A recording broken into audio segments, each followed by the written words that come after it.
What if we came together, this 160 million global creatives, and rose up and rethought how we learn about materials, how we reimagine the systems of tomorrow? I believe that that would change the world. Plastic is extraordinary. It is like a miraculous material. It's abundant, it's cheap, it's lightweight. It can be produced in many, many countries around the world. But we've kind of become so hyper-reliant on it, and it has allowed us to kind of scale up, use something once, throw it away. Buy something once, use it for 30 seconds, throw it away. Where does that waste actually go? Like, does anyone have any idea? Like, when you put your little black bag out every single week in the front of your house, it disappears, it goes somewhere, someone takes it away. The miraculous like recycling fairies or whatever, the waste people, they take it away. It goes to Indonesia, goes to Turkey, goes to landfill. Recycling, like as a system, does not work.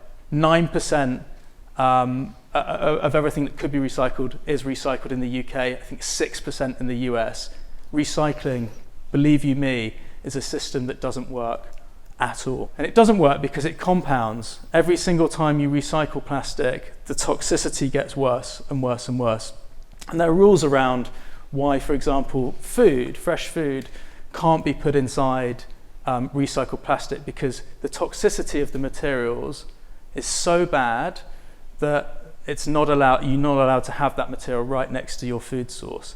But the irony, of course, and this is the huge oxymoron, is the fact that we take something from the ground, right, which is intrinsically good, something full of nutrients, something to boost your immune system, to give you energy, to kind of keep you healthy, and then we wrap it in a material, like for seconds really, that is so bad that it's indestructible and will be here in 600 years' time. Just think about that next time you're in the supermarket.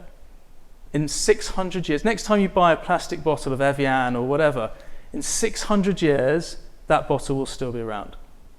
Is that how we should be designing? Is that the material that we should be so dependent on? So we've got to move on from this, and we've got to reimagine, and we've got to rethink and recreate the future that we want, because it's still really, really possible. And what excites me and what always gives me like tons of oxygen is young people and creative people, because you can reimagine the world that we live in. We don't have to live in this pessimistic, nihilistic, post-apocalyptic version of the future. We can live in a future which is much more hopeful, much more fulfilling, much more optimistic. The plastic crisis is an absolute gift. It's that tap on the shoulder of our own making. It's that thing that we can see so physically to kind of remind us that we can recreate tomorrow. It's that moment where, imagine like if 10 years before the Second World War, someone had tapped you on the shoulder and said, by the way, this thing is coming. The climate crisis is coming. It's here, but it's only going to get worse, as Ben was saying. So it's a gift. We call it a fossil fuel defibrillator, awakening us to rethink our production and material systems. And that's really what we're aiming to do with like PlasticFree, and we're going to come on to that in a second, is that we've got this moment where the terrible doomsday machine we've built for ourselves is like, it's here, and how do we now go about fixing it? So here's PlasticFree. I'm wearing the t-shirt. Someone tried to scam me earlier. I don't think it 100% works. Check it out. Put it on the gram. Put it on the gram. So PlasticFree is the world's first and only materials intelligence platform.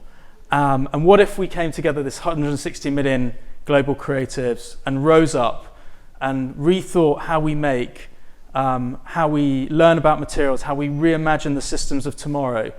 I believe that that would change the world, and I hope you believe that too. Here's a little video.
our incredible future now. This is what we've been building for the last 2 years. It's a tool for the creative industry, a platform that is designed to educate and empower creatives, designers across the world to challenge the status quo, to use visionary disruptive skills, their disruptive skills to design plastic out at the beginning. Because if you think about it just for a second, what in our world doesn't begin with design or the creative process? This room that we're in, the glasses that Morag's wearing on the front row here, the shirt that I'm wearing, the glass that Ben's holding, even the financial system that we live in, it has all been made up. It has been designed. It has been created. Therefore, creatives are the answer. Like, you should feel so energized and empowered to go, what kind of world could I influence tomorrow? What kind of world do I want to live in?